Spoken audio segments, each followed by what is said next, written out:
Таш көмүр шаарындагы номер 11 Мойдун Темирбаев атындагы жалпы билим берүүчү орто мектеби.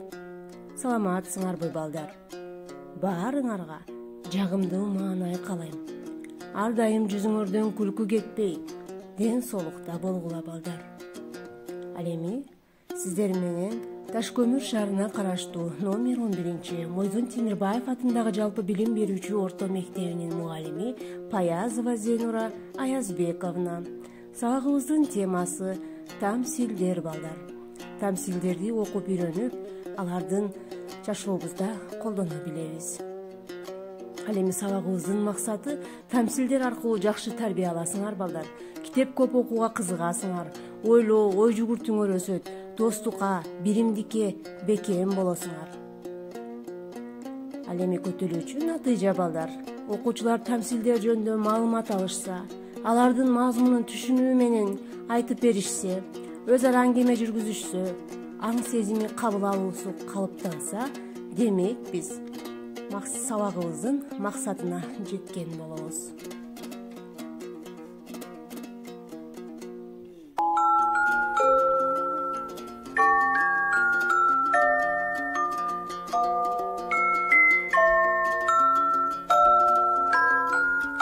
Тамсилдер балдар сатиралык мүнөздөгү, көбүнчөсү ыр түрүндө жазылган кыска баян. Тамсилдер байыркы Грецияда Эзоп аттуу тамсилчи тарабынан жазыла баштап, бүгүнкү күнгө чейин өз маанисин ар кандай коомдук, саясий түзүлүштөргө ылайык жаңыртып келген жанр. Тамсилди жанр катары башкалардан айырмалап турган негизги белгилери турмушту аллегориялык, каймана түрдө чагылдыруу. Мисалы үчүн түлкү, митайым, кой, жоош, эшек, аңкоо, карышкыр, күчтүү, коён, коркок жана башка. Сүрөттөлгөн жаныбарлардын, өсүмдүктөрдүн, буюмдардын каймана түрдө адамдардын билдириши. Алардын өз маанилерине караганда адамдардын ролуна жакындыгы. Эң негизгиси адептүүлүккө баштоочу тарбиянын болушу. Кыргыз элинин оозеки чыгармачылыгынан тамсилдерди көп учуратууга болот. Тоголок Молдонун тамсилдери кыргыз тамсил жанрынан пайда болуп, өнүгүшүндө чоң мааниге ээ. Эми балдар биз тамсилдердин арасында Алкы жаман карышкыр аттуу чыгарманы биргеликте окуйбуз. Чоң суунун боюн жеке ээлеп, ошол жерде оюна келгенин кылган, жолукканды тытып, мокуму канган көк жал болуптур. Ошол суунун боюн ээлегенине балдар 50 жыл болуптур. Бирок топук кылып тойбой, акыры Алкы жаман карышкыр деген атка конуптур. Күндөрдүн биринде жортуп келатып, карышкыр канаты сынган карчыгага жолукту. Калганын балдар 6-класстын окуучулары аткарып берет. Алкы жаман карышкыр. Биргеликте көрөбүз. Ой, мен сени жейм азыр. Курсагым ачка. Буйруптур сенден башка. Кандай кылба? Кайки мени жегениң менен карның акка. Жумуртуңа жок болбойм. Карап көрсөң аркага гана сөөгүм турат. Мындан нары барсаң, төбөдө узундугу 1 кулач чучук жатат. Ошону жесең, оюңча тойбойсуңбу? Сеники урас. Курсагым ачка. Улайыктуу жок башка. Ой, узун чучук. Арам кеттим чуркап бужуп. Мен сени азыр жеймин.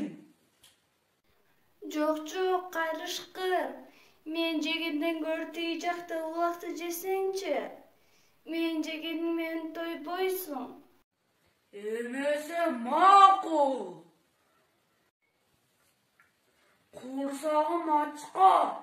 Таппайм сенден башка. Ой улак, мен сени жейм. Жок, карышкыр, кое турсаң, карачы мен абдан арыкмын. Азыр сен мен жегенде тишиңе такалып каламын. Андан көрүп сен тетигиде бөгө чыксаң. Менден дагы чоң, менден дагы семиз бир чоң эчки турат. Ошону жесең, курсагың тоёр. О, эчки, мен сени жеймин. Жок, карышкыр. Мени жеп эмне кыласың?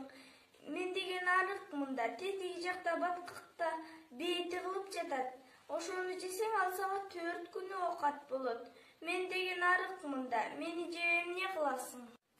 Курсагым ачка, буйруктур сенден башка.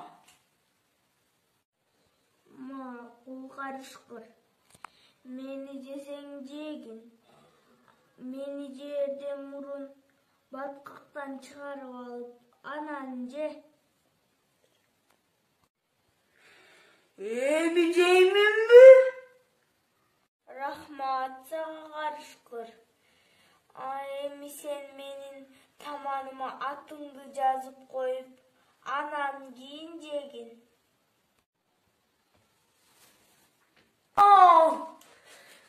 Карчыганы жеген кайран башым.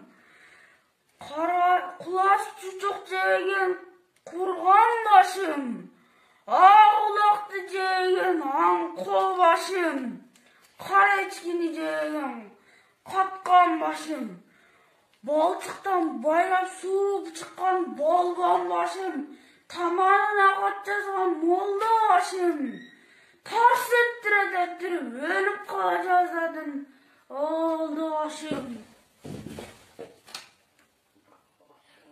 Эми балдар, биринчи кадам эмнени билүүбүз керек? Карышкыр кайсы жерде жашаптыр? Курсак ачкан карышкыр жолдо эмнелерди жолуктурду? Карышкырдын тагдыры эмне менен аяктады? Ушуларды билүүбүз керек балдар. Ал эми экинчи кадам түшүнүү. Эмнени түшүнүшүбүз керек? Ал эмне себептен алкы жаман карышкыр деген атка конду? Эмне үчүн карышкыр карчыганы, бир кулач чучукту, ак кулакты, эчкини жебей чоң бээге барды? Мен сенин карныңа как, жумуруңа жук болбойм деп эмне үчүн ак кулак айтты? Муну силер кандай түшүнөсүңөр? Карышкыр эмне үчүн боз бээнин таманына кат жазууга макул болду? Кандай ойлойсуңар? Үчүнчү кадам балдар, талдоо. Эмнени талдоо керек? Ач көздүктүн, өзүмчүлдүктүн акыры эмне менен аяктады? Силер кандай ойдо калдыңар? Ойлонуп, талдайбыз балдар.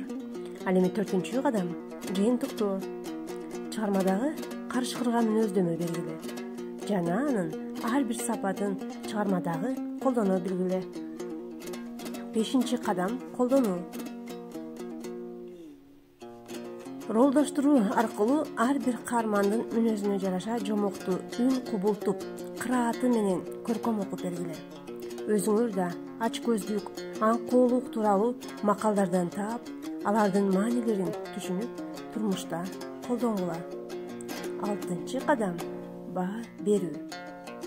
Сагызган сактыгынан эмес, суктугунан өлөт. Нысап сызга кашык сунсаң 5 уртайт. Ач бөрү алдында кой күнөөкөр деген макалдарга кандай баа бересиңер? Оюңарды айтып бергиле. Карышкырдын окуясынан улам кандай жыйынтыкка келдиңер? Анын таалим-тарбиялык мааниси кандай түшүндүрө аласыңар? Турмушта карышкырга сыяктуу ач көз адамдар барбы? Аларга кандай кеңеш айтар элеңер? Тапшырма балдар. Үлгү боюнча чыгарманы түшүнүү картасын дептериңерге түзүп толтурасыңар. Көрдүңөрбү балдар?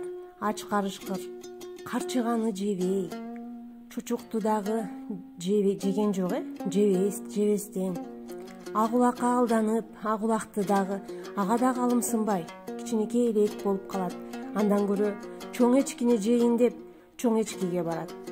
Чоң эчки: мен сага бир күндүк эле оокат болом, андан көрө бээге бар дейт. Ал сага көп күн оокат болот дейт. Алкы жаман карышкыр ач көздүгүнөн бээге бармакчы болуп, Акырында эмне болот балдар? Бээге барып, ошол бээнин тепкенинен азап чегип ажал табат экен балдар. Сак саламатта калгыла. Тамсы силерге жакты деген үмүттөмүн.